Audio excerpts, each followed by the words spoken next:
Natasha and thank you so much for joining me today. Well, today is going to be a really easy fun fold card, and we love an easy fun fold card. This one is called a tent card, and I'm going to create this by basically creating a top fold card.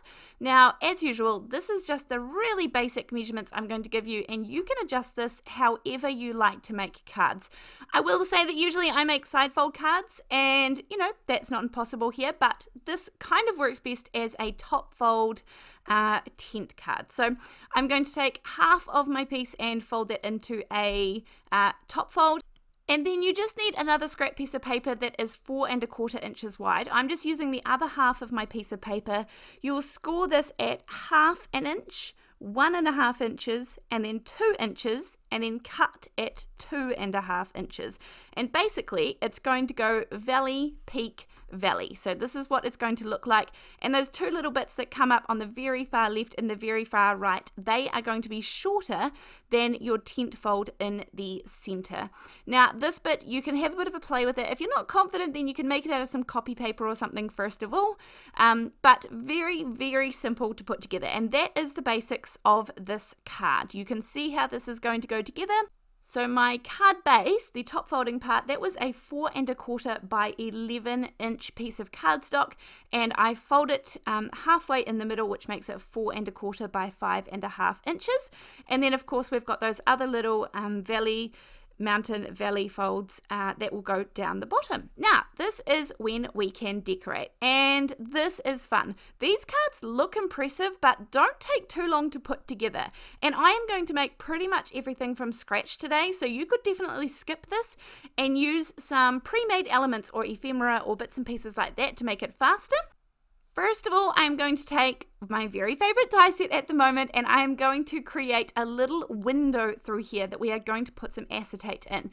Again, this is just all decoration from here on out. Now, I am going to use this one as sort of like scalloped. The set is called scalloped rectangles, but this particular die in there has this kind of scallopy edge, and then it has the stitching, like faux stitching around the inside as well.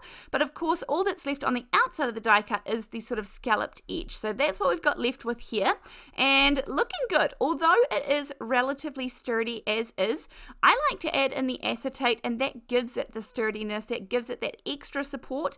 But honestly, you don't have to. It does still stand up, given that I've cut a fair portion out of the center. You've got that bit at the bottom that we're going to add, that tent fold bit down the bottom, that is also going to hold the structure together. Now, again, as I said, I'm making this from scratch. I have taken some vintage photo distress oxide ink, very roughly watered it down and put it onto a piece of plain white cardstock. I want it to be a bit streaky and a bit, who cares? So just put the ink down. It doesn't matter. We're going to create some wood planks with this. This is going to create our backdrop or our background. Again, if you have a piece of patterned paper or some, wood drop or some bricks or, anything you want to put in the background, then go for gold and use that by all means. I am just drying this and sort of getting it as streaky and gorgeous as I can. But I'm not too worried what it looks like, because we're going to add some more ink after I run this through an embossing folder. I'm going to use the Altenew Deck Planks embossing folder, and this is going to give me that sort of wooden backdrop look. It would, again, look just as nice if you had some bricks. I do think you could also do some like embossing, like with embossing paste with some bricks.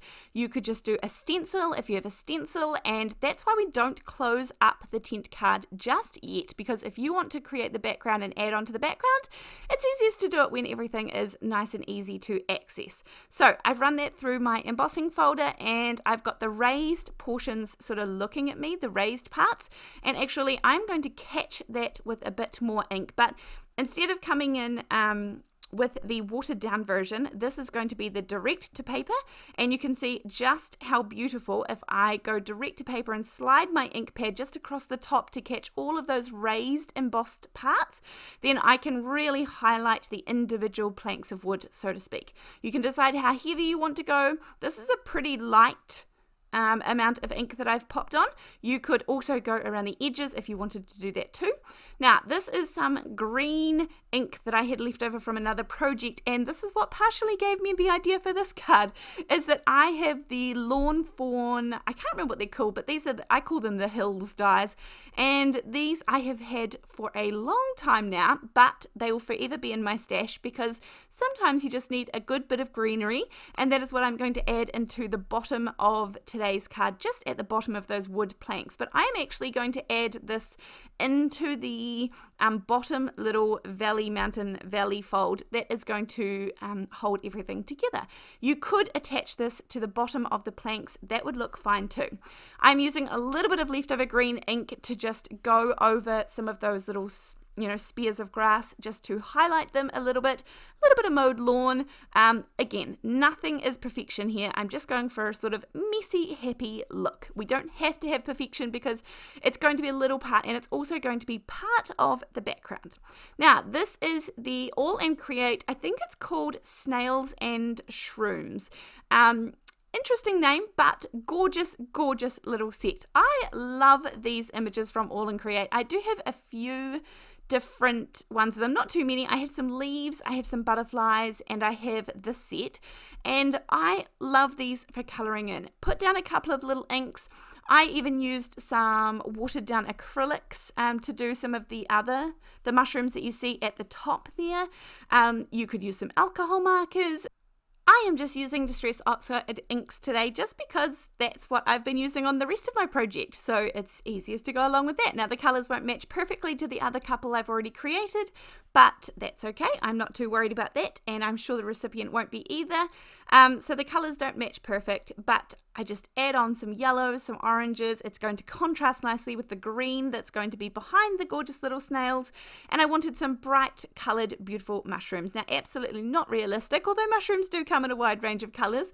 But truly, I just like the idea of these being colourful, gorgeous, bright images. This is going to be a birthday card, so I do want it to be light and happy. And then again, adding in the mushrooms, and it's so easy with a little bit of water, a little bit of shading, and even I can colour these in to look, kind of cute on the card.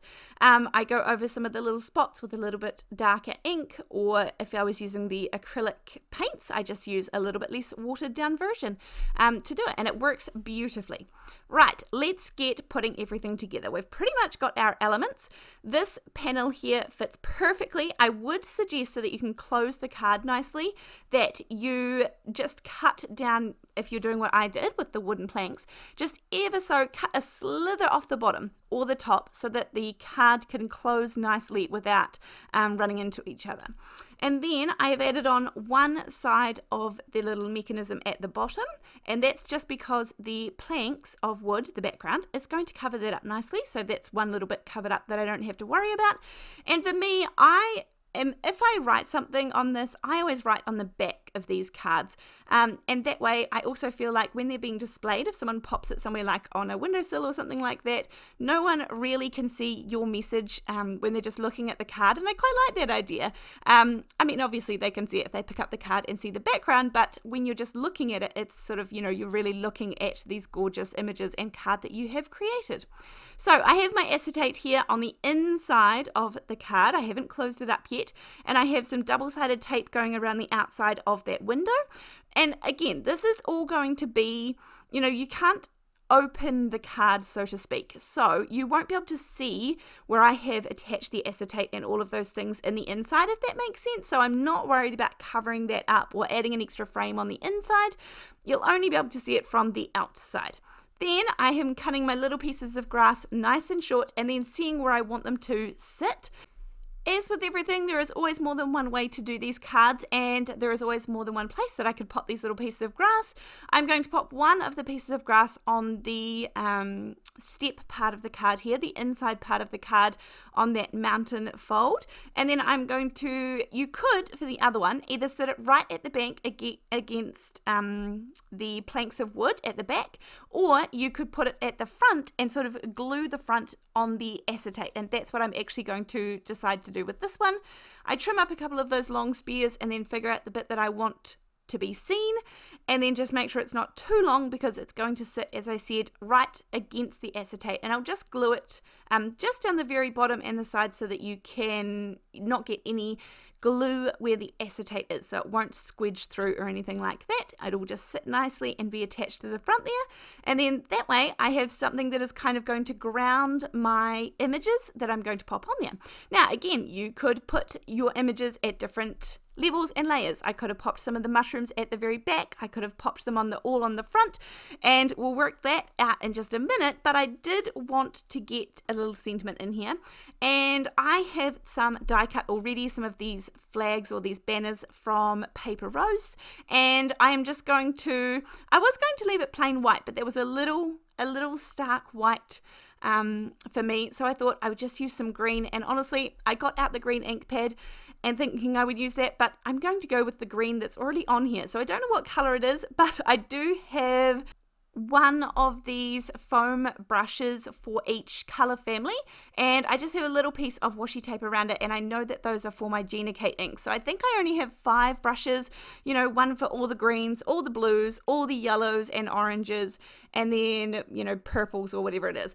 Now I did just want to quickly show you here, I'm stamping out this happy birthday sentiment from Waffle Flower, and this one here, the second one, I'm pressing quite hard on purpose, but not extravagantly hard, and the first one I came in with quite a light touch. Now I just wanted to show you how much of a difference that can make. If you want to go back and rewatch that, that 5 seconds ago, the pressure that I applied was just ever so slightly different. One was just, nice and light, and the other one had a little bit of pressure, but still only for a second or so. And it's just, even with a good quality photopolymer stamp and a good quality ink, it really does matter having a light touch with your stamping. You're not wanting to smush everything out of that stamp. So something with a detailed sentiment like this, with these detailed letters, you can hold it on the paper, but don't necessarily smush it down. It really does make a difference to the quality of your stamping. Now, we've got that bit done and dusted. I am just going to pop this banner again on the inside, and there is plenty for it to hold on to if I pop this glue, and then it will sit nicely against the frame there. And again, I think the green stands out really nice from the wooden background, and I thought, because I had a look at it in white, and I just think there was a little too much white given that the border is thick and white as well. So if I add the green, I think that was the perfect touch, and this is where I can close everything up. We are putting everything together, pop some glue on that bottom part there, and then I can close the little tent down and pop it all together, hold it there for a second to make sure it's all nice and lined up and perfectly in place. Now I will say this card looks plain before I put on the little bits and pieces, but this is a cute one. I really enjoyed this, and aside from the fact that I pretty much made most of the elements, I mean I didn't stamp out the snails and mushrooms, but we did color them and we made everything else from scratch. This didn't take me very long at all. Now, I could have mucked around for ages with these little guys, trying to get them absolutely perfect, but sometimes thinking less works well for me, and it's just a case of, if it looks good and I get it good, then pop them down and it will be just fine. So really, really cute little birthday card here, and a really fun fold card that we can create. Very simply using a trimmer and scoring some lines into it, and then we have the basics of our tent fold fun fold card. And then, as I said, the world's your oyster. You can absolutely decorate this as you please. You can make pre-made images. Don't be afraid to bring in elements that are in your scraps that you've already created, and that way we use them up. But yeah, I hope that you have enjoyed this one. Of course, I will leave links to everything in the description box down below. There is also my snail mail address down there if you would like to send me a card in the mail. I would love that. There are links to the products that I've used. There are links to my website and the classes that I run over there if you're interested in that. But other than that, thank you so much for joining me. Thank you for being here, and I appreciate you being here and watching my videos, and I look forward to seeing you in the next one. Thanks. Bye.